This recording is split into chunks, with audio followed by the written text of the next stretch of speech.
They moved into the house almost by accident, or maybe not. Maybe it was always meant to be. A typical two-story cottage on the edge of town. Cheap, abandoned, a little worn by time. For a young family, Dennis, his wife Ira, and their 6-year-old son Vlad, it was a real gift. None of them even questioned why the price was so low. Just good luck, they said. Everything started with creaking. On the very first night, as the silence settled over the street, the house began to breathe. At first, Dennis thought it was old wiring, or maybe mice in the attic. But the sound was too deliberate, as if someone were walking on the second floor, or through the walls. Ira didn't hear anything. Vlad slept peacefully, though sometimes he muttered something in his sleep. On the third day, they discovered a strange door. It was on the second floor across from the child's room, small, low, as if made for someone not quite human. It hadn't been there before. When they first moved in, it was just a blank wall, no seams, no hinges. But now, there it was, gray wood, rusted round handle. "Maybe we missed it before," Dennis said uncertainly. "On a plain white wall?" Ira replied. "No, Dennis, this is wrong." They didn't open it immediately. Vlad was scared.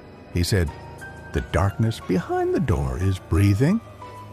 Dennis laughed at first, but that night he heard something scratching from the other side, exactly at 3 a.m., like claws dragging slowly across the wood, cautious, rhythmic. On the fourth night, the door opened by itself. The creak woke them both. They rushed to the second floor and froze. The little door was ajar. Behind it, darkness, absolute. Even with a flashlight, nothing could be seen inside. No walls, no floor, just thick black air that swallowed the light. "We're leaving," Ira said. But in the morning, they found out they couldn't sell the house. The realtor said the address didn't exist. On any map, the lot was empty. And when they tried to drive away, the road twisted into loop. No matter where they went, they came back to the same place. Dennis began to notice Vlad was changing. He stopped speaking to his parents. He sat on the floor by the door, even when it was closed, staring into it. Sometimes he whispered something to it. One day, he said to his father, "She wants you to come in." "Who?" "The room." Dennis could feel fear growing inside him, slowly, drop by drop. He started having nightmares, seeing himself inside the black room, hearing footsteps behind him while he stood frozen.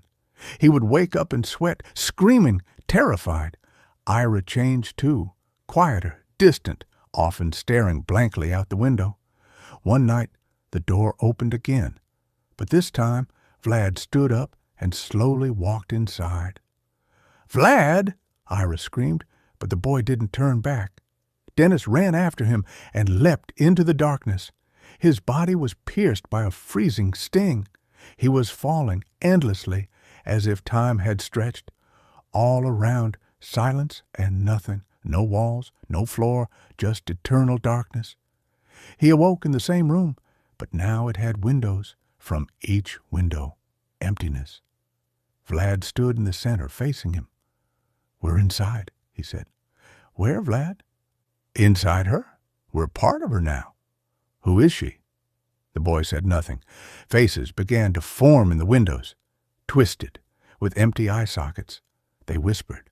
All at once, millions of voices. "Stay. Watch. Remember?" Ira stood in the doorway, now on the other side, staring in. She was screaming, but there was no sound, only her eyes wide with terror. The door began to close. Dennis rushed forward and grabbed his son. He had to get him out. With a loud pull, he stepped through the doorway and woke up. He was lying on the floor. Everything was back to normal. The room, Ira, Vlad. The door was gone again, as if it had never existed. They left that very day, on foot, through the forest. They walked until they found a highway. They never found the house again, not on any map, not in memory, not in stories. But sometimes, at exactly 3 in the morning, Vlad gets up and says,